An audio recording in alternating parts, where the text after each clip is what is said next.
Hujan di luar jendela tak kunjung reda, seolah langit ikut menangisi nasib bodohku hari ini. Di tanganku, kotak kue Black Forest yang tadinya kubawa dengan hati berbunga-bunga, kini terasa seberat batu nisan. Niat hati ingin memberikan kejutan ulang tahun lebih awal untuk Rian, tunangan yang sudah mendampingiku selama 3 tahun terakhir. Namun kejutan itu justru berbalik menampar wajahku dengan keras. Pintu apartemen Ryan tidak terkunci. Sebuah kecerobohan yang jarang dilakukan oleh lelaki perfeksionis itu. Tanpa suara, langkah kaki ini menyusuri lorong menuju kamar utama. Jantungku berdegup kencang. Bukan karena antisipasi romantis, melainkan karena firasat buruk yang tiba-tiba menyergap saat melihat sepasang sepatu hak tinggi berwarna merah menyala tergeletak sembarangan di dekat sofa. Itu bukan sepatuku. Suara tawa manja terdengar dari balik pintu kamar yang sedikit terbuka. Suara yang sangat familiar. "Rian, bagaimana kalau Naya tahu? Dia pasti akan menangis darah," ujar suara wanita itu, diselingi kikikan geli. Darahku mendesir hebat. Itu suara Bella, saudara tiriku sendiri. Lalu terdengar suara bariton yang selama ini kupuja, menjawab dengan nada meremehkan yang belum pernah kudengar sebelumnya. "Biarkan saja wanita membosankan itu. Aku hanya butuh status pertunangan ini untuk mengamankan suntikan dana dari ayahnya. Begitu dana cair, aku akan membuangnya. Lagi pula, siapa yang tahan dengan wanita kaku sepertinya? Jauh berbeda denganmu sayang.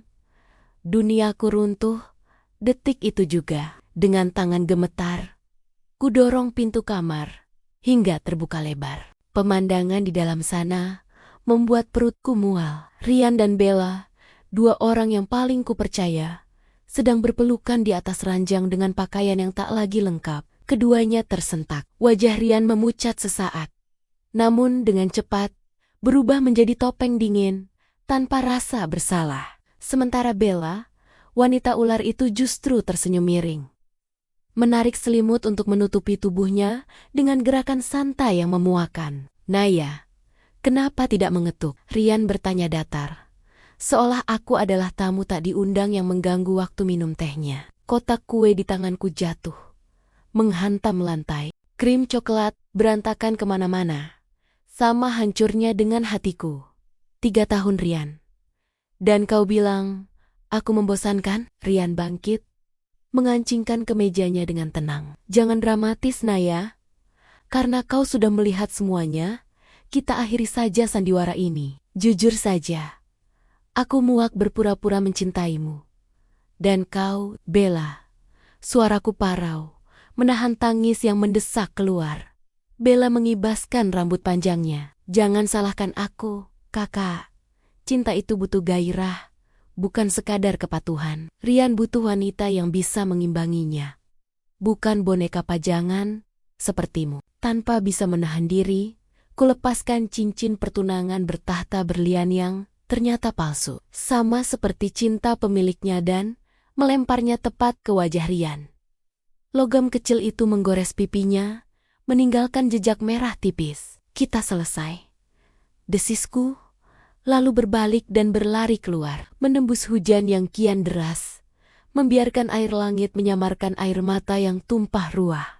Namun, neraka hari itu belum usai. Setibanya di rumah besar keluarga Wijaya, aku berharap mendapatkan sedikit perlindungan. Bodoh sekali. Seharusnya aku ingat, di rumah ini, aku hanyalah aset, bukan anak. Ayah duduk di kursi kebesarannya di ruang tamu, wajahnya merah padam saat melihatku pulang dalam keadaan basah kuyup dan menangis. Ibu tiri duduk di sampingnya, menatapku dengan jijik seolah aku adalah noda kotor di karpet mahalnya. "Kau membatalkan pertunangan dengan Rian," bentak ayah, bahkan sebelum aku sempat duduk.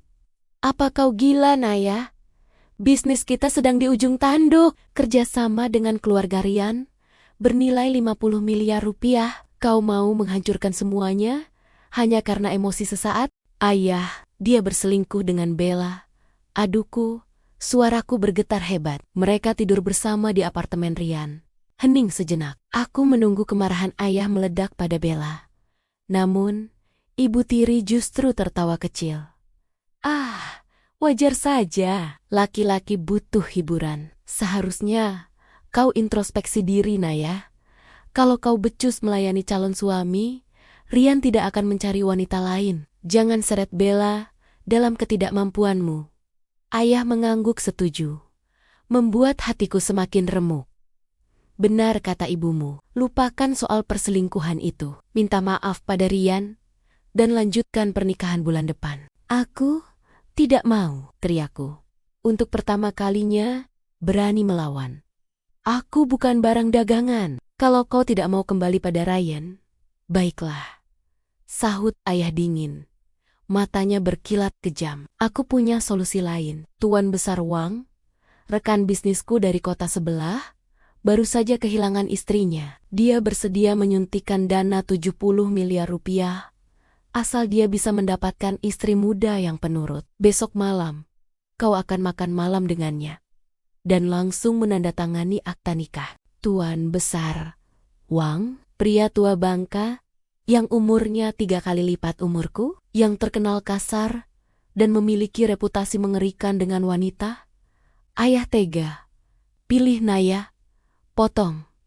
Ayah tegas. Nikah dengan Tuan Wang atau angkat kaki dari rumah ini sekarang juga, tanpa membawa sepeser pun uang keluarga Wijaya. Namamu akan kuhapus dari daftar ahli waris. Rasa dingin merambat hingga ke tulang sumsum. Bukan karena baju yang basah, tapi karena kesadaran bahwa aku benar-benar sendirian di dunia ini. Tak ada cinta, tak ada keluarga. Aku menegakkan punggung, menghapus sisa air mata dengan punggung tangan. Baik, aku akan pergi. Dan ingat kata-kataku, ayah. Hari ini, kau membuangku demi uang 70 miliar rupiah. Suatu hari nanti, kau akan berlutut memohon padaku, meski kau tawarkan seluruh hartamu. Dengan langkah 1000, aku meninggalkan rumah megah yang terasa seperti penjara itu. Hujan di luar masih mengamuk, seolah menantangku. Kemana kau akan pergi sekarang, Naya? Aku tidak tahu, tapi satu hal yang pasti, aku tidak akan membiarkan mereka mengatur hidupku lagi. Aku butuh jalan keluar. Aku butuh tameng. Jika ayah ingin aku menikah demi bisnis, maka aku akan menikah demi kebebasanku sendiri. Aku akan menikah dengan pria pertama yang kutemui, siapapun dia. Kantor catatan sipil kota tampak suram di bawah guyuran hujan lebat. Orang-orang berlarian masuk dengan pasangan masing-masing. Wajah mereka berbinar penuh kebahagiaan.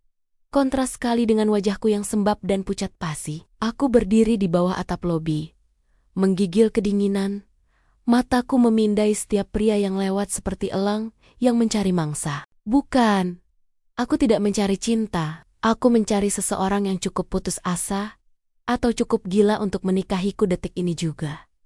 Sudah 1 jam aku berdiri di sini. Beberapa pria menatapku aneh. Ada yang menggoda, tapi tak ada yang terlihat layak. Aku butuh seseorang yang bisa kuajak bekerja sama, seseorang yang tidak akan menimbulkan masalah baru dengan keluarga besarku. Lalu, mataku menangkap sosok itu. Seorang pria berdiri sendirian di dekat pilar besar, agak tersembunyi dari keramaian. Tubuhnya tinggi tegap, mungkin sekitar 185 cm, terbalut setelan jas hitam yang terlihat pas sekali di tubuhnya. Rambutnya hitam pekat, sedikit basah terkena cipratan air hujan, membingkai wajah yang, astaga, wajah itu terlalu tampan untuk menjadi nyata. Rahang tegas, hidung mancung, dan sepasang mata tajam yang menatap rintik hujan dengan aura kebosanan yang kental. Namun, ada sesuatu yang aneh. Meski wajah dan posturnya luar biasa, ia berdiri sendirian, tanpa pasangan. Di tangannya tidak ada tas kerja, hanya sebuah ponsel yang sesekali ia lirik dengan kening berkerut. Otakku berputar cepat menganalisis. Pria setampan ini berpakaian rapi di hari kerja, tapi keluyuran di depan catatan sipil sendirian?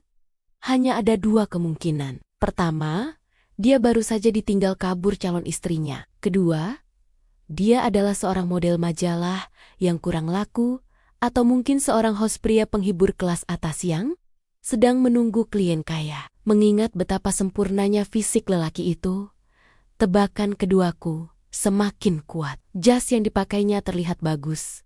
Tapi mungkin itu barang pinjaman atau barang tiruan kualitas super agar terlihat meyakinkan di depan klien. Aku menarik napas panjang. Ini dia. Ini kesempatanku. Pria seperti dia pasti butuh uang. Dan aku, meski diusir dari rumah, masih memiliki tabungan hasil kerja kerasku sendiri selama 5 tahun. Naya, kau gila. Tapi kau tidak punya pilihan lain. Aku melangkah, mendekatinya. Jantungku berdegup kencang. Takut ditolak. Lebih takut lagi jika Tuan Wang tiba-tiba muncul menculikku. Permisi, sapaku. Suaraku terdengar kecil di antara deru hujan. Pria itu menoleh perlahan. Tatapan matanya dingin, sedingin es kutub, membuat nyaliku sempat menciut. Ia menatapku dari ujung kepala hingga ujung kaki. Menilai penampilanku yang kacau balau gaun basah, makeup luntur, dan mata bengkak. Ya, suaranya berat dan dalam, mengirimkan getaran aneh ke tulang belakangku. Apa kau sedang menunggu seseorang? Tanyaku ragu. Tidak lagi, jawabnya singkat. Ada nada kesal yang tersembunyi di sana. Dalam hati Liu, kakek tua itu benar-benar keterlaluan. Menyuruhku datang ke sini untuk kencan buta dengan cucu temannya. Tapi wanita itu bahkan tidak muncul. Beraninya dia membuat segrup Gu menunggu. Tebakanku benar, pikirku girang. Dia pasti baru saja diputuskan atau kliennya membatalkan janji. Begini Tuan, aku meremas jari-jariku yang dingin. Aku tahu ini terdengar gila, tapi aku sedang dalam situasi mendesak. Aku butuh seseorang untuk menikahiku hari ini juga. Sekarang. Alis tebal pria itu terangkat sebelah. Tatapannya berubah dari bosan menjadi sedikit tertarik, seperti melihat hewan langka di kebun binatang. Menikah? Denganmu? Dengar dulu. Potongku cepat sebelum dia pergi. Aku bukan orang jahat. Aku baru saja diusir keluargaku. Dan mereka mencoba memaksaku menikah dengan pria tua bangka. Aku butuh status pernikahan untuk melindungi diri.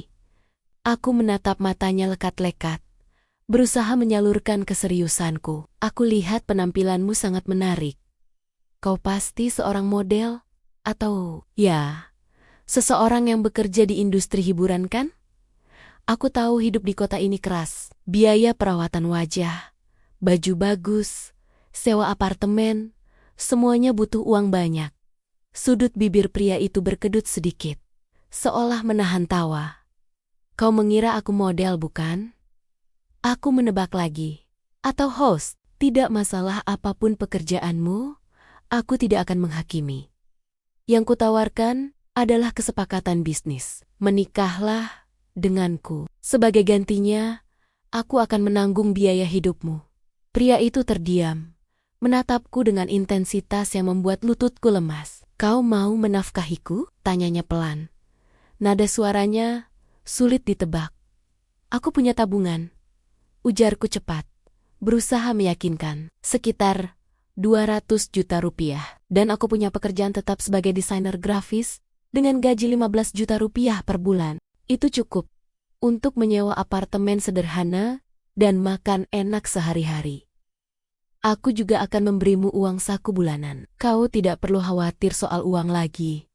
Hening yang panjang, hanya suara hujan yang mengisi jarak di antara kami. Aku hampir menyerah dan berbalik pergi ketika pria itu tiba-tiba melangkah maju, mempersempit jarak kami. Aroma cologne maskulin yang mahal wangi kayu cendana dan sitrus menguar dari tubuhnya, memabukkan indera penciumanku. Menarik, gumamnya. Kau berani melamar orang asing yang baru kau temui 5 menit lalu? Kau tidak takut aku penjahat? Kau terlalu tampan untuk jadi penjahat? Jawabku polos. Dan matamu, kau tidak terlihat seperti orang jahat. Kau hanya terlihat kesepian, sama sepertiku. Pria itu terpaku sejenak, mendengar kata-kataku. Kilatan dingin di matanya perlahan memudar, digantikan oleh sesuatu yang lebih hangat. Mungkin rasa iba, atau mungkin sekadar rasa penasaran. Baiklah, ucapnya tiba-tiba. Hah? Aku mengerjap. tak percaya. Kau butuh suami. Aku butuh. Ia menggantung kalimatnya sejenak, melirik arloji di pergelangan tangannya. Aku butuh alasan untuk membungkam mulut kakekku yang cerewet. Kita menikah. Serius? Kau mau? Aku tidak pernah main-main dengan ucapanku, katanya tegas. Ia mengulurkan tangan besarnya ke arahku. Ayo masuk sebelum kantornya tutup. Namaku Leo.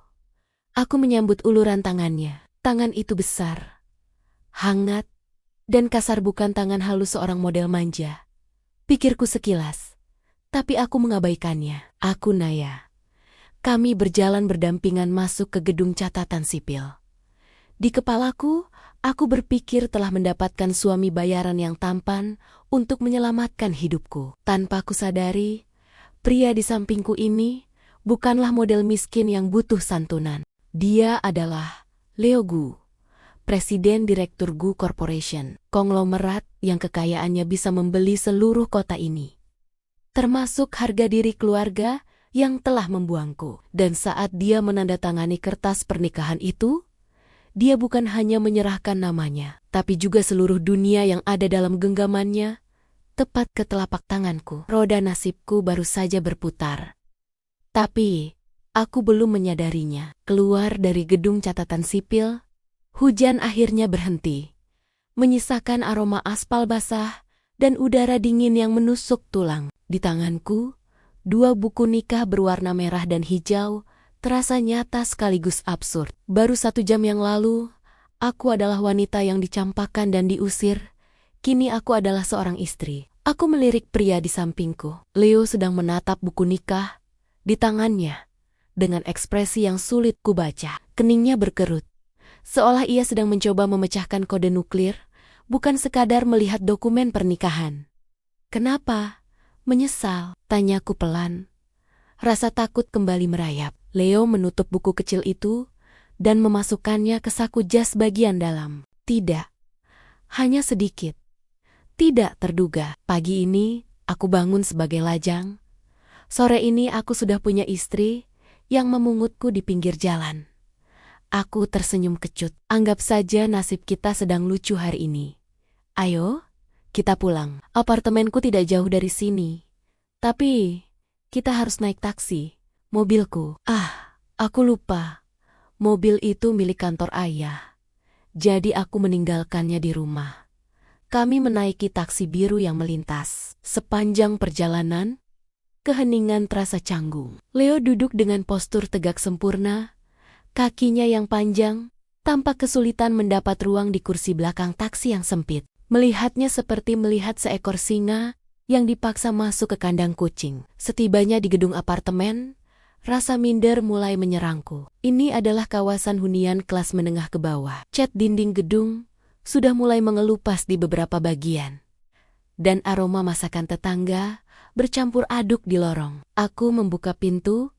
Unitku sebuah studio tipe 21 yang sangat mungil. Maaf, tempatnya kecil, gumamku sambil menyalakan lampu. Ruangan itu langsung terlihat penuh begitu Leo melangkah masuk. Kepalanya hampir menyentuh kusen pintu, dan bahu lebarnya membuat ruang tamu sekaligus kamar tidurku terasa semakin sempit. Leo mengedarkan pandangan ke sekeliling. Matanya menyapu kasur single yang dirapatkan ke dinding, meja kerja yang penuh tumpukan kertas, dan dapur mungil yang hanya berjarak 2 langkah dari tempat tidur. Kau tinggal di sini? Tanyanya datar. Iya, gajiku lumayan. Tapi aku menabung sebagian besar untuk, tadinya untuk masa depan dengan Ryan, sekarang uang itu untuk kita. Aku meletakkan tas di meja, lalu menarik napas panjang. Saatnya membicarakan hal sensitif. Aku merogoh dompet, mengeluarkan sebuah kartu debit berwarna biru tua, dan mengulurkannya pada Leo. Pria itu menatap kartu di tanganku, lalu beralih menatap wajahku. Alis tebalnya terangkat sebelah. Apa ini? Ini akses ke rekening tabunganku, jelasku. Berusaha terdengar tegas, meski jantungku berdebar. Di dalamnya, ada sekitar 200 juta rupiah. Sandinya tanggal hari ini, 11111. Peganglah. Leo tidak bergerak, tangannya tetap di saku celana. Kau memberikan seluruh uangmu padaku? Kita baru kenal 2 jam, Naya. Kau suamiku sekarang. Jawabku keras kepala. Meraih tangannya dan memaksakan kartu itu ke telapak tangannya yang besar dan hangat. Aku tahu pekerjaanmu sebagai model menuntut penampilan sempurna. Kau butuh perawatan kulit, gym, dan baju-baju bermerek agar tetap laku di pasaran. Pakailah uang ini untuk kebutuhanmu. Aku menatapnya serius. Tapi ingat, Leo, kita harus berhemat, jangan beli barang yang tidak perlu. Aku akan bekerja keras untuk biaya makan dan sewa apartemen. Jadi, tolong jangan merasa terbebani karena tidak punya penghasilan tetap. Selama aku masih bisa bekerja, kau tidak akan kelaparan. Hening. Leo menatap kartu plastik murah di tangannya, seolah benda itu adalah artefak asing dari planet lain. Jakunnya bergerak naik turun. Ada kilatan aneh di matanya, campuran antara rasa geli, kaget, dan sesuatu yang lebih lembut. Mungkin haru. Selama 30 tahun, hidupnya sebagai pewaris tunggal kekayaanku, belum pernah ada satu orang pun yang memberinya uang. Semua orang selalu meminta darinya. Wanita-wanita yang mendekatinya selalu menginginkan tas Hermes, mobil sport, atau apartemen mewah. Namun wanita di hadapannya ini, yang baru saja kehilangan segalanya, justru menyerahkan seluruh harta yang dimilikinya hanya agar Leo bisa merawat diri. Kau, Leo berdeham. Suaranya terdengar sedikit serak. Kau tidak takut aku membawa lari uang ini? Kalau kau kabur, berarti aku kehilangan uang 200 juta untuk belajar menilai orang. Sahutku sambil mengangkat bahu, berpura-pura santai. Tapi entah kenapa, instingku bilang, kau bukan orang serendah itu. Kau punya harga diri yang tinggi, tuan model. Sudut bibir Leo terangkat membentuk senyum tipis yang nyaris tak terlihat. Namun senyum itu, entah mengapa membuat wajah dinginnya terlihat 1000 kali lebih tampan. Jantungku berdetak tak karuan melihatnya. Baiklah, Naya, ucapnya pelan, menyimpan kartu itu ke saku jas mahalnya yang seharga 10 kali lipat dari isi saldo kartu tersebut. Aku akan menjaganya dengan baik. Terima kasih. Istriku. Panggilan istriku itu meluncur begitu natural dari lidahnya, membuat wajahku memanas seketika. Bagus. Sekarang, karena kau tidur di sini, aku menunjuk kasur singleku dengan ragu. Kasurnya sempit. Apa kau keberatan berbagi? Atau aku tidur di lantai? Aku tidak sekejam itu membiarkan wanita tidur di lantai. Potong Leo cepat. Ia melepas jasnya, menyisakan kemeja putih yang mencetak otot-otot tubuhnya dengan sempurna. Kita berbagi, jangan khawatir. Aku tidak mendengkur. Malam itu, untuk pertama kalinya aku tidur di samping seorang pria asing. Anehnya, meski ranjang itu sempit dan tubuh kami harus berhimpitan, aku tidak merasa takut. Aroma cologne mahal dan kehangatan tubuh Leo justru memberikan rasa aman yang belum pernah kurasakan sebelumnya. Bahkan saat bersama Rian sekalipun. Tanpa sadar, di tengah kegelapan, Leo mengirimkan pesan singkat melalui ponselnya kepada asisten pribadinya. Hentikan semua penyelidikan tentang latar belakang istriku, dan pastikan tidak ada tagihan yang masuk ke rekening yang dia berikan padaku. Gunakan dana pribadiku untuk menutupi semuanya diam-diam. Langkah kakiku terasa berat saat memasuki lobi gedung Golden Estate. Telapak tanganku berkeringat dingin, memegang map proposal yang semalam kusut kusiapkan. Bayangan akan diusir satpam atau diteriaki oleh Tuan Santoso menari-nari di kepala reputasi pria tua itu sebagai pemangsa desainer sudah melegenda. Ia pernah melempar asbak ke arah arsitek yang salah memilih warna cat. Sekretaris di meja depan menatapku dengan iba. Nona Naya, Tuan Santoso sudah menunggu di dalam. Menunggu? Tumben sekali. Biasanya tamu harus menunggu berjam-jam. Dengan jantung berdegup kencang, kedorong pintu mahoni besar itu. Selamat pagi, Tuan Santoso. Saya dari... Belum sempat kalimatku selesai, sosok pria paruh baya yang biasanya angkuh itu sudah melompat bangkit dari kursi kulitnya. Wajahnya yang bulat licin dibanjiri keringat. Padahal Suhu ruangan ini sedingin kutub. "Ah, Nona Naya, masuk, masuk, silakan duduk," serunya dengan nada yang terlalu antusias, bahkan sedikit gemetar. Ia buru-buru menyodorkan kursi untukku. Sebuah gestur yang sangat tidak wajar bagi seorang bos besar pada desainer kroco sepertiku. Aku duduk dengan bingung. Terima kasih Tuan. Saya membawa revisi proposal desain interior untuk lobi utama." "Tidak perlu," potongnya cepat. Ia menyambar map di tanganku, bahkan tidak membukanya, dan langsung membalik ke halaman terakhir, di mana saya harus tanda tangan.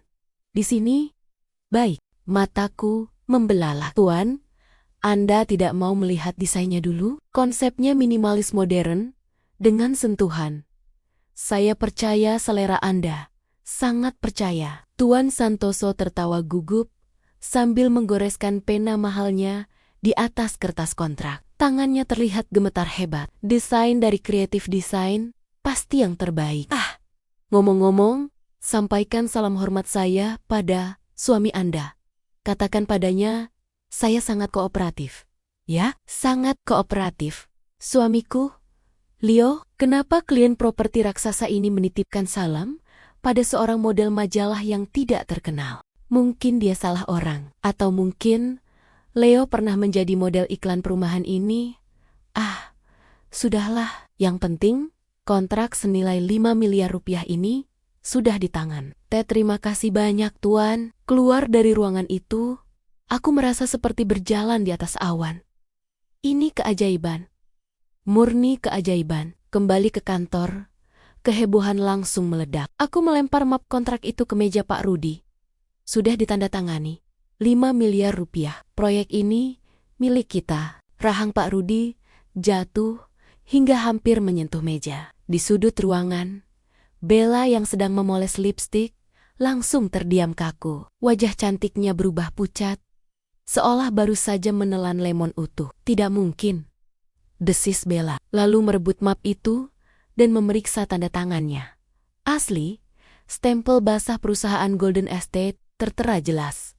"Bagaimana caranya? Kau pasti merayu orang tua itu kan?" "Jaga mulutmu," balasku dingin, menatap mata ular itu tanpa rasa takut. Kemenangan ini memberiku keberanian baru. Tidak semua orang menggunakan tubuh untuk mendapatkan apa yang mereka mau. "Bella, beberapa dari kami menggunakan otak dan kerja keras. Sesuatu yang mungkin asing bagimu."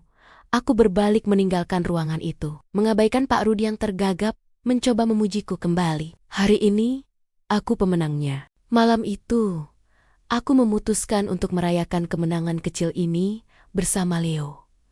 Namun, mengingat tabunganku yang terbatas dan masa depan yang belum pasti, aku tidak bisa membawanya ke restoran mewah. Kami berakhir di sebuah warung tenda pecel lele di pinggir jalan yang ramai. Asap pembakaran sate mengepul pekat, bercampur dengan suara pengamen dan klakson kendaraan. Aku melirik Leo dengan cemas. Pria itu duduk di bangku plastik kreyot dengan kecanggungan yang menggemaskan. Kemeja putihnya yang rapi terlihat sangat kontras dengan taplak meja yang bolong di sulut rokok. Ini pasti pengalaman pertamanya makan di tempat seperti ini. "Maaf ya Leo," ujarku sambil menyeka sendok dengan tisu. "Nanti kalau bonusku cair, kita makan di restoran berase.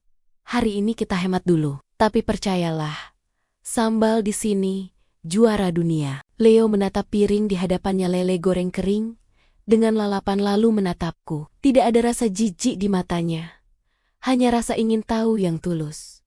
"Tidak apa-apa," jawabnya tenang. "Selama makan denganmu, tempat tidak masalah." Dia mulai memakan ikan itu dengan cara yang sangat elegan, seolah sedang menyantap steak wagyu di hotel bintang 5. Setiap gerakannya begitu terukur dan berkelas, membuat beberapa pengunjung wanita di meja sebelah berbisik-bisik kagum. "Ya ampun Naya," sedang menikmati makan malam romantis di tengah debu jalanan, suara cempreng yang sangat familiar menghancurkan momen manis itu. Sebuah mobil sport merah berhenti tepat di depan warung tenda. Kaca jendelanya turun, menampilkan wajah Rian yang menyeringai sinis. Di sampingnya, Bella tertawa kecil sambil menutup hidung. seolah udara di sekitar kami beracun. Wah. Rian melanjutkan ejekannya. Kudengar kau dapat kontrak besar hari ini. Tapi kenapa makannya di tempat kumuh begini? Apa suamimu yang model itu tidak punya uang?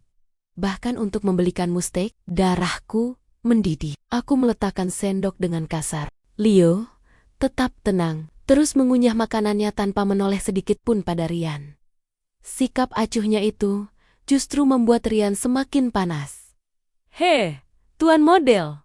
seru Rian, kali ini lebih keras. "Kau tidak malu hidup dari ketiak istrimu? Kalau butuh pekerjaan, bilang saja. Tukang kebun di rumahku baru saja berhenti. Gajinya lumayan. Cukup buat beli sabun muka." "Rian, cukup," bentakku, berdiri dari kursi. "Jangan hina suamiku." Leo bekerja keras dengan caranya sendiri. Dia pria yang setia dan bertanggung jawab. Sesuatu yang tidak akan pernah bisa kau beli dengan uangmu. Setia. Bella terkekeh. Setia karena dia miskin. "Kak, coba kalau dia punya uang. Dia juga pasti akan membuangmu." Leo akhirnya meletakkan sendoknya. Ia menyeka mulut dengan tisu, lalu perlahan menoleh ke arah mobil Rian. Tatapan matanya yang tajam dan dingin menusuk langsung ke manik mata Rian, membuat mantan tunanganku itu tersentak mundur sedikit. Meski berada di dalam mobil, setidaknya suara Leo terdengar rendah, namun penuh wibawa. Mengalahkan kebisingan jalan raya, aku tidak perlu nama ayahku untuk membeli mobil yang kukendarai. Dan aku tidak perlu berselingkuh untuk merasa jantan. Rian wajahnya memerah padam karena malu dan marah. "Kau, berani sekali kau. Tunggu saja, aku akan pastikan kau tidak dapat pekerjaan di kota ini." Mobil sport itu menderu pergi meninggalkan asap knalpot yang menyesakan. Aku kembali duduk dengan napas memburu, tangan gemetar karena emosi. Tiba-tiba, sebuah tangan hangat menggenggam tanganku di atas meja. "Jangan didengarkan," ujar Leo lembut. "Mereka hanya berisik. Habiskan makanannya.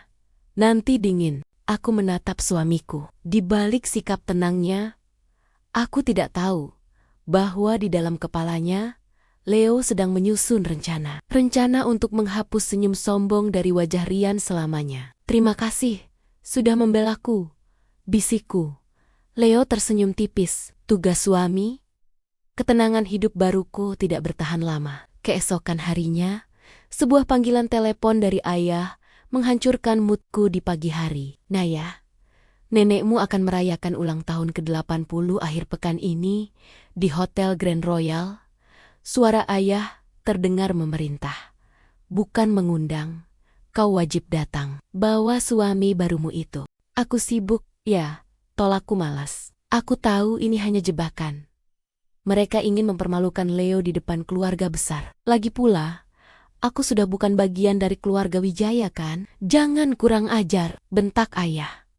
"Kalau kau tidak datang, kalung berlian peninggalan ibumu akan kuberikan pada Bella. Dia sudah lama menginginkannya." Tubuhku menegang. Kalung itu satu-satunya kenangan yang tersisa dari ibu kandungku. Ayah tahu betul itu adalah kelemahanku. "Baik," jawabku dengan gigi terkatup. "Aku datang." Aku menutup telepon dengan perasaan campur aduk, marah, sedih, dan cemas. Pesta keluarga Wijaya selalu menjadi ajang pamer kekayaan. Sepupu-sepupuku akan datang dengan gaun rancangan desainer Paris, sementara aku, gajiku bulan ini belum turun, dan tabunganku sudah menipis. Aku tidak punya gaun yang layak. Lebih parah lagi, aku harus membawa Leo. Bagaimana jika mereka menghina Leo habis-habisan? Aku tidak sanggup melihat harga diri suamiku dan nyekin Jack oleh keluargaku yang gila hormat itu. Malam itu, aku membongkar lemari pakaianku yang menyedihkan. Hanya ada gonggon lama yang sudah ketinggalan zaman atau terlihat terlalu murah untuk acara di Hotel Bintang 5. "Kenapa wajahmu ditekuk begitu?" Aku menoleh. Leo baru saja keluar dari kamar mandi. Rambutnya masih basah. "Ayah mengundang kita ke pesta ulang tahun nenek," keluhku sambil melempar sebuah gaun batik lusuh ke kasur. "Mereka mengancam akan mengambil kalung ibuku kalau aku tidak datang. Tapi lihat, Aku tidak punya baju yang pantas. Aku tidak mau membuatmu malu, Leo. Mereka pasti akan menatap kita seperti gembel. Leo terdiam sejenak, menatap tumpukan baju di kasur. Kau tidak akan pernah membuatku malu, Naya. Tapi aku mengerti kekhawatiranmu. Keesokan sorenya, 1 jam sebelum acara dimulai, Leo pulang membawa sebuah kotak hitam besar yang terlihat elegan. Tidak ada logo merek di atasnya, hanya pita satin perak. Apa ini? Tanyaku, heran. Temanku, seorang fotografer fashion, baru saja membatalkan sesi pemotretan karena modelnya sakit. Leo berbohong dengan lancar, padahal ia baru saja menyuruh asistennya menerbangkan gaun itu langsung dari Milan. Properti gaun ini tidak terpakai, dan dia bingung mau menyimpannya di mana. Aku bilang istriku butuh gaun, jadi dia meminjamkannya padamu. Cobalah. Aku membuka kotak itu dan terkesiap. Di dalamnya terlipat sebuah gaun malam berwarna abu-abu perak yang menakjubkan. Bahannya terbuat dari sutra halus yang sejuk di kulit, dengan potongan sederhana namun sangat elegan. Tidak ada payet norak atau renda berlebihan, namun kemewahannya terpancar dari kualitas kain dan jahitannya yang sempurna. Leo, ini terlihat mahal sekali. Tanganku gemetar menyentuhnya. Apa temanmu yakin meminjamkan ini? Sangat yakin, itu hanya sampel. Bukan barang toko. Pakai saja, desaknya. Aku masuk ke kamar mandi dan mengenakannya. Gaun itu memeluk tubuhku dengan sempurna, seolah-olah memang dijahit khusus untuk ukuranku. Saat aku keluar, Leo yang sedang memasang kancing manset ke mejanya terhenti. Matanya terkunci padaku. Ada tatapan kekaguman yang intens di sana, membuat pipiku merona panas. Bagaimana? Tanyaku gugup. Aneh ya, lelaki itu berjalan mendekat. Lalu dengan lembut merapikan anak rambut di telingaku. Kau terlihat luar biasa. Nenekmu akan menyesal pernah meremehkanmu. Hotel Grand Royal bermandikan cahaya kristal saat kami tiba. Mobil-mobil mewah berjejer di lobi. Mercedes, BMW, Porsche. Kami datang menggunakan taksi daring yang berhenti sedikit jauh dari pintu masuk agar tidak terlalu mencolok. Tapi aku tidak peduli. Tangan Leo yang menggenggam erat jariku memberiku kekuatan. Begitu kami melangkah masuk ke ballroom, suasana riuh pesta mendadak surut. Semua mata tertuju pada kami, atau lebih tepatnya, pada gaun yang dikenakan dan pria tampan di sampingku. Leo mengenakan setelan jas hitam matte yang terlihat sederhana, namun memancarkan aura dominan yang kuat. Bersanding denganku, dalam balutan gaun perak, kami terlihat seperti pasangan selebriti yang salah masuk acara. Bisik-bisik mulai terdengar. Itu Naya, si anak buangan, gaun apa yang dipakainya? Kelihatannya biasa saja, pasti barang sewaan. Lihat suaminya, tampan sih. Tapi katanya pengangguran ya. Ayah, Ibu Tiri, Rian, dan Bella sedang berdiri di tengah ruangan, memegang gelas sampahnya. Saat melihatku, mata Bella membelalak kaget, lalu menyipit penuh kebencian. Dia mengenakan gaun merah menyala, yang penuh dengan permata berkilauan. Berusaha terlihat menonjol, namun kehadiranku yang elegan justru membuatnya terlihat norak, seperti lampu lalu lintas. Mereka berjalan menghampiri kami, seperti sekelompok hena yang melihat mangsa. Wah, akhirnya datang juga, sindir Ibu Tiri. Matanya memindai gaunku dengan tatapan meremehkan. Kukira kau tidak punya baju, jadi aku sudah siapkan seragam pelayan bekas di dapur. Ternyata kau berhasil menyewa kostum yang lumayan. Berapa harga sewanya per jam? Jangan sampai gajimu habis cuma buat gaya 1 malam. Tawa kecil terdengar dari para kerabat yang mengelilingi mereka. Aku menegakkan dagu, mengeratkan genggamanku pada lengan Leo. Simpan kekhawatiranmu untuk dirimu sendiri, Bu. Kami di sini untuk menghormati nenek, bukan untuk meladeni omong kosong. Menghormati? Menghormati. Rian maju selangkah, menatap Leo dengan tatapan mengejek. Kalau mau menghormati, harusnya bawa kado yang pantas. Apa yang kalian bawa? Martabak manis? Atau suamimu ini Mau menyumbangkan tarian striptis sebagai hiburan? Lumayan kan? Sesuai profesi. Gelak tawa meledak lebih keras. Wajahku memanas.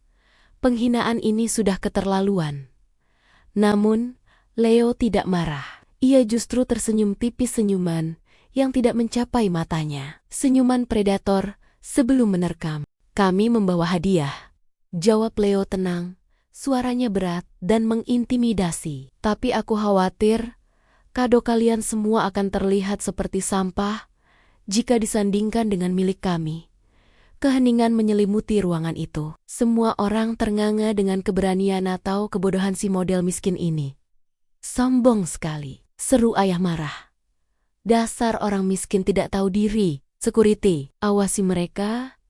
Jangan sampai ada sendok perak yang hilang. Pesta neraka ini baru saja dimulai.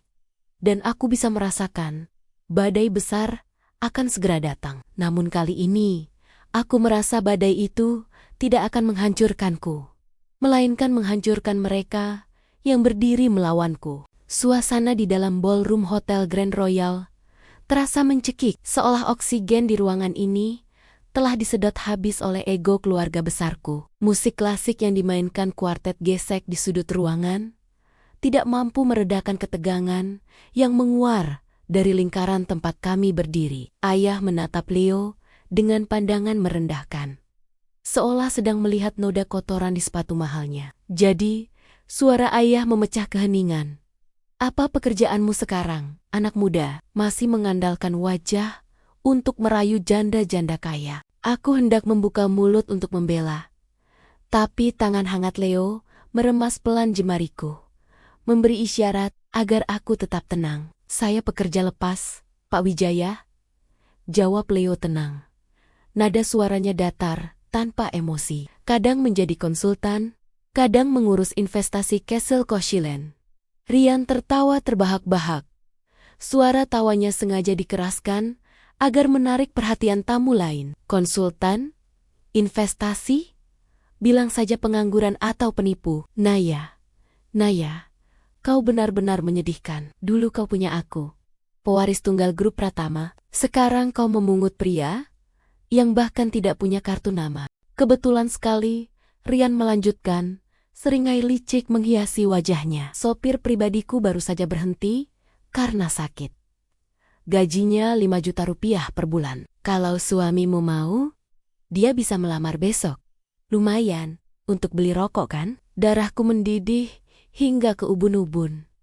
Penghinaan ini sudah melampaui batas. Namun, Leo justru tersenyum tipis. Terima kasih tawarannya, balas Leo, sopan namun tajam. Tapi saya khawatir, mobil Anda terlalu murah untuk saya kendarai. Saya tidak terbiasa menyentuh setir kendaraan di bawah harga 10 miliar rupiah. Wajah Rian memerah padam. Kurang ajar, orang miskin, banyak gaya. Tiba-tiba, Bella maju selangkah, berpura-pura tersandung kaki gaunnya sendiri, dan menabrak tubuh Leo. Gelas sampahnya di tangannya tumpah sedikit, membasahi jas Leo. Ah, maaf, seru Bella dengan nada panik yang dibuat-buat. Tangannya merobe-roba saku jas Leo, seolah ingin membersihkan noda itu dengan sapu tangannya. Aku ceroboh sekali, maafkan aku Kak Ipar. Leo mundur selangkah, menepis tangan Bella dengan gerakan tegas, seolah baru saja disentuh penyakit menular. Jangan sentuh saya. Bella mundur dengan wajah terkejut. Lalu tiba-tiba ia meraba lehernya sendiri. Ekspresinya berubah menjadi horor yang sangat teatrikal. Cincinku, jerit Bella histeris. Cincin berlian biru seharga 300 juta rupiah. Tadi aku kalungkan menggunakan rantai emas di leherku karena agak longgar. Sekarang hilang. Semua mata di ruangan itu langsung tertuju pada kami. Musik berhenti. Keheningan yang mematikan menyelimuti pesta. Coba cari di lantai, seru Ibu Tiri. Semua orang menunduk. Tapi tidak ada kilauan berlian di karpet tebal itu. Bella menatap Leo dengan mata berkaca-kaca. Telunjuknya yang lentik menuding lurus ke wajah suamiku. Tadi, saat aku menabraknya, aku merasakan tangannya bergerak cepat di dekat leherku. Pasti dia yang mengambilnya. Apa? Aku terpekik. Maju melindungi Leo. Jangan asal tuduh Bella, suamiku tidak mungkin mencuri. Oh ya, sahut Rian sinis. Dia miskin, Naya. Orang miskin akan melakukan apa saja demi uang 300 juta. Geledah dia, jangan ada yang berani menyentuhnya, teriakku garang. Merentangkan kedua tangan di depan tubuh tegap Leo. Air mata kemarahan mulai menggenang di pelupuk mataku. Kalian boleh menghinaku sepuas hati. Tapi jangan fitnah suamiku. Dia punya harga diri. Dia bukan pencuri. Kalau tidak salah, kenapa takut digeledah? Provokasi ayah? Security! Periksa saku jas pria itu. 2 orang petugas keamanan berbadan besar mendekat. Aku gemetar. Ketakutan bukan karena Leo bersalah, tapi karena aku tahu betapa liciknya Bella. Tepat saat tangan security hendak menyentuh Leo, suara bariton yang dingin dan penuh otoritas menghentikan gerakan mereka. Cukup, Leo tidak berteriak. Tapi satu kata itu memiliki bobot yang membuat ruangan bergetar. Aura membunuh memancar dari tubuhnya, membuat kedua security itu mundur selangkah secara naluriah. Leo merogoh saku jasnya sendiri dengan gerakan lambat, lalu mengeluarkan sebuah cincin berlian biru. Napas semua orang tercekat. Tuh kan? Pekik Bella girang. Dia pencurinya. Dasar maling. Tunggu. Potong Leo. Ia mengangkat cincin itu tinggi-tinggi di bawah lampu kristal. Kalian menuduh saya mencuri ini saat Bella menabrak saya 10 detik yang lalu? Ya, buktinya ada di sakumu. Sergah. Rian. Menarik.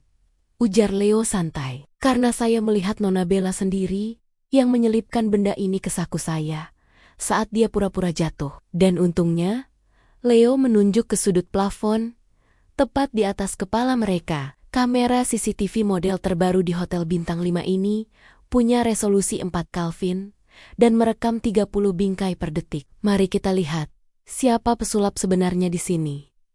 Wajah Bella pucat pasi seketika. Tidak perlu. Mungkin jatuh ke sakumu secara tidak sengaja, manajer. Panggil Leo lantang. Seorang pria parubaya berjas rapi manajer umum hotel berlari tergesa-gesa menghampiri kami. Anehnya, wajah manajer itu terlihat pucat dan berkeringat dingin saat melihat Leo. Ia membungkuk hormat. Sudut tubuhnya hampir 90 derajat. Sebuah gestur yang terlalu sopan untuk seorang tamu biasa. Tuan Gu, ada masalah apa? Tanya manajer itu dengan suara gemetar. Tuan Gu? Aku mengernyit. Mungkin dia salah sebut nama atau Leo memakai nama samaran. Putar rekaman CCTV di layar besar itu. Perintah Leo sambil menunjuk layar proyektor yang sedianya digunakan untuk slide foto nenek. Sekarang, baik tuan. Dalam hitungan menit, layar raksasa itu menampilkan rekaman kejadian barusan. Terlihat jelas, sebening kristal. Tangan Bella dengan sengaja memasukkan cincin ke saku jas Leo saat dia pura-pura tersandung. Gerakannya sangat cepat, tapi kamera menangkapnya dengan sempurna. Gumam kaget, dan cibiran terdengar dari seluruh penjuru ruangan. Ya ampun, Bella menjebaknya. Memalukan sekali keluarga Wijaya. Jadi pria itu tidak bersalah. Wajah ayah berubah ungu karena malu. Rian terdiam 1000 bahasa. Bella menangis. Kali ini tangisan malu yang sesungguhnya. Leo melempar cincin itu ke lantai, tepat di kaki Bella. Bunyi denting logam membentur marmer terdengar nyaring. Simpan mainan murahmu, ucap Leo dingin. Istriku tidak butuh barang sampah seperti itu. Ayo Naya. Udara di sini terlalu kotor untuk kita hirup. Leo merangkul pinggangku dan membawaku keluar dari ballroom dengan kepala tegak, meninggalkan keluargaku yang hancur dalam kehinaan mereka sendiri. 2 hari setelah insiden di pesta ulang tahun nenek, nama Bella dan Rian menjadi bahan tertawaan di lingkaran sosial elit kota. Gosip menyebar cepat, dan untuk pertama kalinya aku merasa sedikit lega. Namun, masalah baru muncul di Cakrawala. Seluruh kota sedang demam gala tahunan grup Gu. Ini bukan sekadar pesta perusahaan biasa. Ini adalah acara paling bergengsi tahun ini. di mana presiden, direktur grup Gu sosok misterius yang menguasai perekonomian Asia dikabarkan akan tampil perdana di depan publik. Undangan ke acara ini lebih berharga daripada emas batangan. Hanya orang-orang terpilih yang bisa masuk. Di kantor, Bella yang entah bagaimana masih punya muka untuk masuk kerja, sedang memamerkan sebuah amplop emas. Rian berhasil mendapatkan undangan VVIP, katanya dengan suara lantang. Sengaja menyindirku. Kami akan duduk di meja depan, berhadapan langsung dengan Presiden Gu. Siapa tahu Presiden Gu tertarik berinvestasi di perusahaan Rian. Kasihan sekali Naya. Pasti cuma bisa nonton dari siaran langsung di TV tabung bututnya. Aku mengabaikannya dan fokus pada layar komputer, meski dalam hati ada rasa iri yang menyengat. Bukan iri ingin bertemu CEO kaya itu, tapi iri karena mereka selalu mendapatkan akses ke dunia yang gemerlap. Sementara aku harus berjuang hanya untuk membayar tagihan listrik. Sorenya, saat pulang ke apartemen, aku menemukan Leo sedang menyetrika kemeja putihnya. Naya, panggilnya tanpa menoleh. Besok malam kosongkan jadwalmu. Kita akan pergi kencan. Kencan? Kemana? Pasar malam? Tanyaku sambil melepas sepatu hak tinggi yang menyiksa kaki. Tidak. Kita akan ke gala grup Gu. Aku tersedak air minum yang baru saja aku teguk. Apa? Gala grup Gu? Leo, kau jangan bercanda. Tiket masuk ke sana harganya ratusan juta rupiah, bahkan Calo pun tidak punya barangnya. Leo mengangkat bahu santai. Temanku yang punya gaun kemarin, dia juga punya koneksi orang dalam. Dia memberiku 2 undangan. Katanya, sayang kalau dibuang. Temanmu itu dewa atau apa? Seruku tak percaya. Leo, kita bisa jual undangan itu. Harganya bisa buat kita beli mobil second. Leo berbalik, menatapku dengan tatapan serius. Tidak dijual. Aku ingin membawamu ke sana. Aku ingin kau melihat dunia di mana tidak ada orang yang berani merendahkanmu. Kau mau percaya padaku? Tatapan itu. Tatapan yang selalu membuat logikaku lumpuh. Akhirnya, aku mengangguk pasrah. Malam gala tiba. Gedung pencakar langit Gu Tower menjulang angkuh, menembus langit malam. Puncaknya dihiasi lampu sorot yang menari-neri. Karpet merah tergelar panjang di pintu masuk. Dipadati wartawan dan selebriti papan atas. Aku merasa kecil. Gaun perak kemarin sudah kukembalikan. Jadi malam ini, aku mengenakan gaun hitam, sederhana satu-satunya gaun koktail yang kupunya yang kubeli saat diskon besar-besaran 2 tahun lalu. Di sampingku, Leo mengenakan setelan jas yang sama seperti di pesta nenek. Namun entah mengapa malam ini, dia terlihat lebih bersinar. Posturnya lebih tegak. Langkahnya lebih mantap saat kami mendekati pintu pemeriksaan keamanan. Nasib buruk kembali menyapa. Sebuah limosin berhenti tepat di depan kami. Rian, Bella dan ayahku turun dengan gaya bak raja dan ratu. Loh, ayah berhenti. Matanya membelalak melihat kami. Ngapain kalian di sini? Mau melamar jadi tukang cuci piring? Rian tertawa mengejek, merapikan dasi kupu-kupunya. Naya, sadar diri dong. Ini acara kelas dunia. Tiket masuknya seharga 1 unit apartemen. Jangan bikin malu dengan berdiri di sini seperti gembel yang minta sedekah. Pulang sana. Bella mengibaskan kipas tangannya. Hus, jangan dekat-dekat. Nanti aura miskin kalian menular. Kami mau masuk menemui Presiden Gu. Kami juga punya undangan. Jawabku lirih, merogoh tas tangan untuk mengambil amplop yang diberikan Leo. Rian merampas amplop itu dari tanganku sebelum aku sempat membukanya. Dia melihat sekilas, lalu melemparnya ke tanah dan menginjaknya dengan sepatu kulit mengkilapnya. Undangan palsu, serunya. Cetak di mana ini? Warnanya saja beda dengan punya kami. Satpam, usir penipu ini. 2 orang penjaga keamanan berseragam hitam berlari mendekat. Mereka berbadan kekar dengan alat komunikasi canggih di telinga. Ada masalah apa ini? Tanya kepala keamanan garang. Pak, Adu Rian dengan gaya sombong, dua orang ini mencoba menyusup dengan undangan palsu. Lihat saja penampilan mereka. Jelas, bukan dari kalangan elit. Tolong seret mereka pergi sebelum merusak pemandangan tamu VVIP seperti saya. Kepala keamanan itu menatapku, lalu beralih menatap Leo.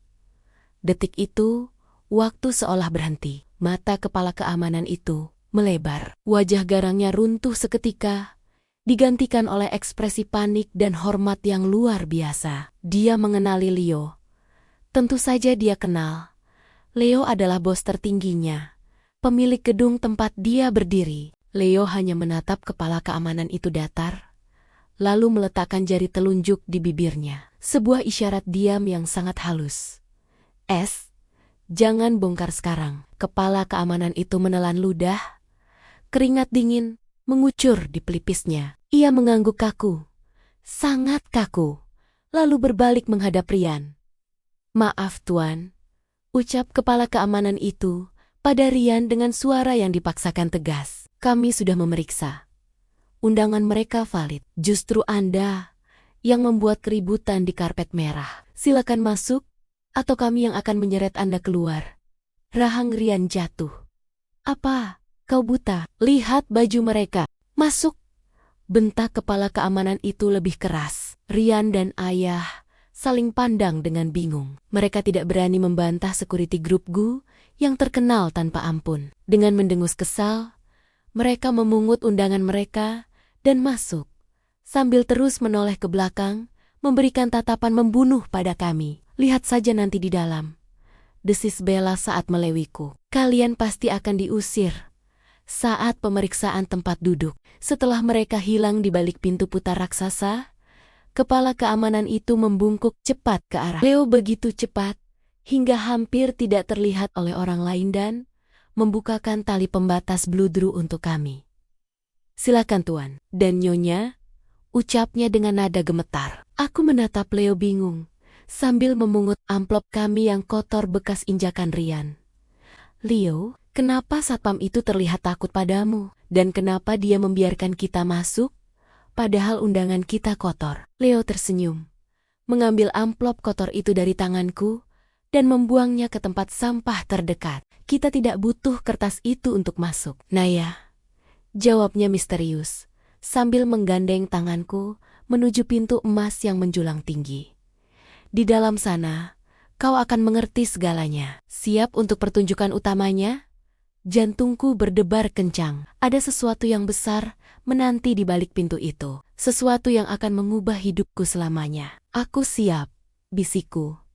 Melangkah masuk ke dalam sarang naga, bersama pria yang kusangka hanyalah seekor kucing jalanan. Memasuki ballroom utama, mataku nyaris buta oleh kemewahan yang terpampang nyata. Ribuan kristal Swarovski menggantung di langit-langit, memantulkan cahaya keemasan ke seluruh penjuru ruangan yang luasnya mungkin setara lapangan sepak bola. Para tamu undangan konglomerat, selebriti, pejabat tinggi berdiri dalam kelempok-kelempok kecil, memegang gelas wine seharga gaji setahunku, membicarakan bisnis triliunan rupiah. Aku merasa seperti semut di tengah pesta para dewa. Tanganku berkeringat dingin, namun Leo menggenggamnya semakin erat, menyalurkan ketenangan yang aneh.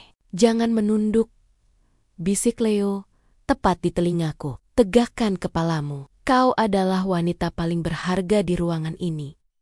Kami berjalan melintasi kerumunan. Beberapa orang menoleh, menatap Leo dengan kening berkerut, seolah mengenali wajahnya tapi ragu untuk menyapa. Mungkin mereka berpikir tidak mungkin Presiden Gu berjalan santai tanpa pengawalan ketat. Di dekat panggung utama, di area VVIP, aku melihat keluarga lamaku. Rian, Bella dan ayah sedang sibuk menjilat seorang pria tua gemuk salah, satu direktur bank swasta. Ah, Pak Direktur, perkenalkan. Ini calon istri saya, Bella, ujar Rian dengan senyum palsu yang lebar. Kami sangat berharap bisa bekerja sama dengan bank Anda untuk proyek baru kami. Saat Rian menoleh, senyumnya lenyap seketika begitu melihat kami berdiri tak jauh dari mereka. Astaga, seru Rian. Suaranya melengking tinggi hingga beberapa tamu di sekitar kami menoleh. Kalian benar-benar masuk. Bagaimana caranya? Menyelinap lewat pintu dapur? Atau menyuap satpam dengan uang receh? Ayahku melotot. Wajahnya memerah menahan marah. Naya, kau benar-benar tidak tahu malu. Cepat keluar, sebelum petugas keamanan menyeret kalian.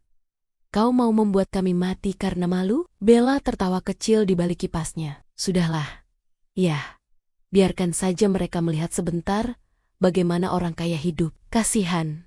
Mungkin ini kali terakhir mereka melihat makanan enak. Aku hendak membalas, tapi Leo melepaskan genggaman tangannya. Pria itu merapikan kerah jasnya perlahan. Gerakannya begitu tenang, namun entah mengapa, membuat udara di sekitarnya terasa membeku. Tunggu di sini, Naya. Ucap Leo lembut padaku, lalu beralih menatap Ryan dengan tatapan yang membuat darahku membeku. Dan kalian, nikmatilah 5 menit terakhir masa kejayaan kalian. Tanpa menunggu jawaban, Leo melangkah maju, bukan ke arah pintu keluar, melainkan lurus, menuju panggung utama. Hei, kau mau kemana? Teriak Ryan panik.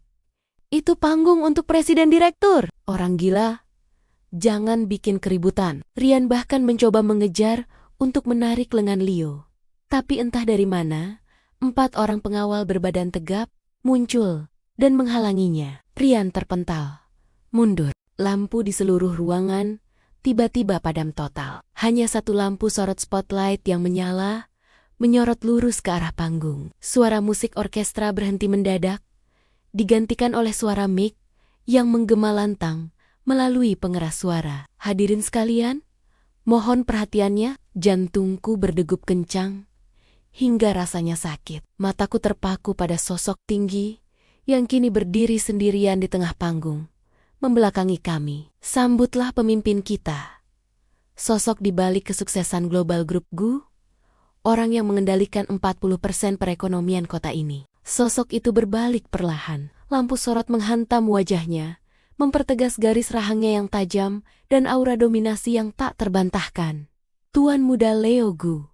Dunia seakan runtuh. Di panggung itu berdiri suamiku. Bukan Leo si model pengangguran yang makan pecel lele di pinggir jalan. Bukan Leo yang tidur di kasur sempitku. Itu adalah Leo GU, sang miliarder, sang raja tanpa mahkota.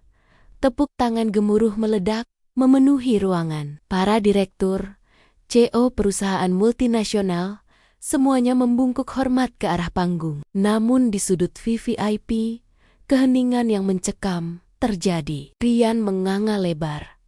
Matanya nyaris keluar dari rongganya. Gelas wine di tangan ayah terlepas dan pecah berkeping-keping di lantai, tapi dia tidak menyadarinya. Bella mematung. Wajahnya pucat pasi seputih kertas, seolah baru saja melihat hantu. Tidak mungkin. Gagap Ryan, kakinya gemetar hebat, hingga ia harus berpegangan pada kursi itu. Itu si model miskin. Di atas panggung, Leo mendekatkan mikrofon ke bibirnya. Tatapan matanya menyapu seluruh ruangan. Lalu berhenti, tepat di titik tempat kami berdiri. Selamat malam, suara baritonnya menggema, mengirimkan getaran ke seluruh penjuru ballroom. Terima kasih sudah datang. Malam ini istimewa bagi saya, bukan karena pencapaian perusahaan, tapi karena malam ini saya ingin memperkenalkan seseorang yang sangat spesial. Leo tersenyum. Senyum yang biasanya ia berikan padaku saat sarapan pagi, kini ia perlihatkan pada dunia. Istriku, Naya, kemarilah. Semua kepala menoleh ke arahku. Ribuan pasang mata. Lampu sorot kedua menyala, menimpaku yang berdiri kaku dengan lutut lemas. Jalan di depanku terbuka lebar. Para tamu minggir, memberi jalan, menatapku dengan pandangan kagum dan iri. Aku melangkah seperti robot, setengah sadar, menuju panggung di mana pria asing yang kucintai itu menungguku. Saat aku sampai di atas panggung, Leo menyambut tanganku, mencium punggung tanganku dengan takzim di hadapan ribuan orang. Perkenalkan, ujar Leo lantang. Ini adalah Nyonya Gus, satu-satunya wanita yang berhak atas separuh kekayaan saya, dan satu-satunya pemilik hati saya. Sorak-sorai kembali pecah. Tapi bagi keluarga Wijaya dan Rian, itu adalah suara lonceng kematian. Leo mengangkat tangannya, meminta ketenangan. Ruangan seketika senyap, wajah ramahnya lenyap, digantikan oleh topeng dingin sang eksekutor bisnis. Namun sayang sekali, lanjut Leo, nadanya berubah tajam setajam silet. Ada beberapa tamu tak diundang yang merusak pemandangan istri saya malam ini. Matanya menunjuk lurus ke arah Rian, Bella, dan ayah. Kamera besar di ruangan itu mengikuti arah pandangnya, menampilkan wajah ketakutan mereka di layar raksasa agar bisa dilihat semua orang. Keluarga Wijaya dan Tuan Rian dari grup Pratama, sebut Leo jelas. Kalian menghina istri saya, memfitnah saya sebagai pencuri, dan merendahkan martabat pernikahan kami. Tuan Gu, ampun. Ayah berteriak histeris dari bawah panggung, melupakan harga dirinya. Kami tidak tahu. Ini salah paham. Naya anak saya sangat menyayanginya. Menyayanginya, Leo tertawa sinis. Dengan memaksanya menikah demi uang, dengan mengusirnya, Leo menoleh pada asisten pribadinya yang berdiri di samping panggung. Mulai detik ini, batalkan semua kontrak kerjasama antara grup Gu dan perusahaan Wijaya serta grup Pratama. Tarik semua investasi kita dan sampaikan pada seluruh bank di kota ini, siapapun yang memberikan pinjaman pada mereka berarti menyatakan perang melawan saya. Jangan. Rian menjerit, jatuh berlutut di lantai. Itu akan membuat kami bangkrut besok pagi. Tuan Gu, tolong. Naya, tolong aku. Kita pernah saling mencintai kan? Aku menatap Rian dari atas panggung. Dulu, aku mungkin akan luluh, tapi melihat pria yang mengkhianatiku, kini mengemis seperti anjing di kakiku, aku tidak merasakan apapun selain rasa kasihan. Aku mengambil mikrofon dari tangan Leo. Rian, suaraku bergetar sedikit, tapi kemudian menguat. Cinta itu sudah mati saat kau memilih tidur dengan adikku. Nikmatilah hidup barumu. Semoga cinta kalian cukup untuk membayar utang. Security, perintah Leo datar. Buang sampah ini keluar. Tanpa ampun, petugas keamanan menyeret Ryan yang menangis meraung-raung, Bella yang pingsan atau pura-pura pingsan, dan ayah yang terus berteriak memanggil namaku. Pintu besar tertutup di belakang mereka, memisahkan masa laluku yang kelam dengan masa depanku yang silau. Acara berlanjut, tapi aku sudah tidak fokus. Pikiranku berkecamuk. 1 jam kemudian, kami berada di penthouse pribadi Leo di lantai teratas gedung itu, jauh dari kebisingan pesta. Begitu pintu tertutup, aku melepaskan tanganku dari genggaman Leo dan mundur selangkah. Kenapa kau berbohong? Tanyaku. Air mata yang kutahan sejak tadi akhirnya jatuh. Semua ini, model miskin, makan di pinggir jalan, uang 200 juta di kartu debitku. Itu semua lelucon bagimu? Kau menertawakanku setiap kali aku memberimu uang saku. Leo melepaskan jasnya. Wajahnya tampak lelah dan menyesal. Ia mendekat, tapi berhenti saat melihatku mengangkat tangan. Naya, dengarkan aku. Suaranya lembut, memohon. Aku tidak pernah menertawakanmu. Tidak sekalipun. Lalu apa? Eksperimen sosial. Bukan. Bantah Leo cepat. Ia menatap mataku dalam-dalam. Aku lelah, Naya. Seumur hidupku, semua wanita mendekatiku karena nama belakangku.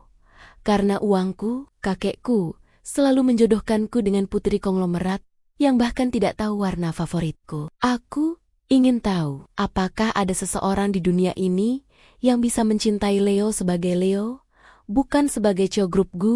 Leo melangkah maju. Kali ini aku tidak mundur. Ia meraih tanganku, meletakkannya di dadanya yang bidang. Jantungnya berdetak cepat. Saat kau melamarku di tengah hujan, saat kau memberiku kartu debitmu yang berisi seluruh tabunganmu, saat kau membelaku di depan keluargamu, padahal kau pikir aku tidak punya apa-apa.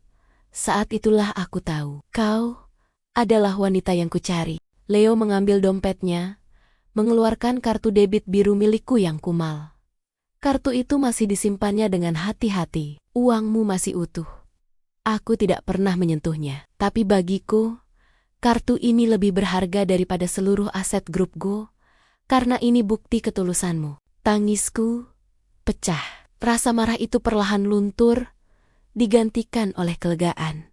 Dia bukan mempermainkanku. Dia hanya seorang pangeran kesepian yang mencari rumah. Kau bodoh, isakku sambil memukul dadanya pelan. Kau tahu betapa takutnya aku kita tidak bisa bayar listrik? Leo tertawa kecil, menarikku ke dalam pelukannya. Pelukan yang hangat dan familiar. Maafkan aku, mulai sekarang, kau tidak perlu khawatir soal listrik, atau uang, atau apapun. Tugasmu hanya satu, menghabiskan uangku dan bahagia. Aku masih mau bekerja, gumamku di dadanya. Aku suka jadi desainer, tentu saja. Kau bisa jadi kepala desainer di perusahaan manapun yang kau mau. Atau kau bisa membuat perusahaanmu sendiri. Langit adalah batasnya.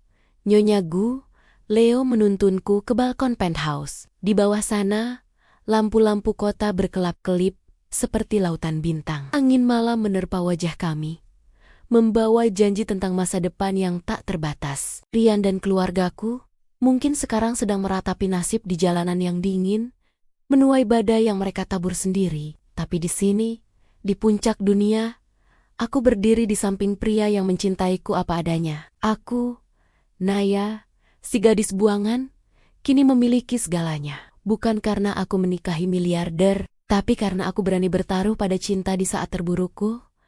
Dan aku memenangkan jackpotnya. Siap untuk petualangan baru, istriku? Tanya Leo sambil mengecup keningku. Aku tersenyum, menatap kota yang kini terasa seperti milik kami berdua. Sangat siap, suamiku.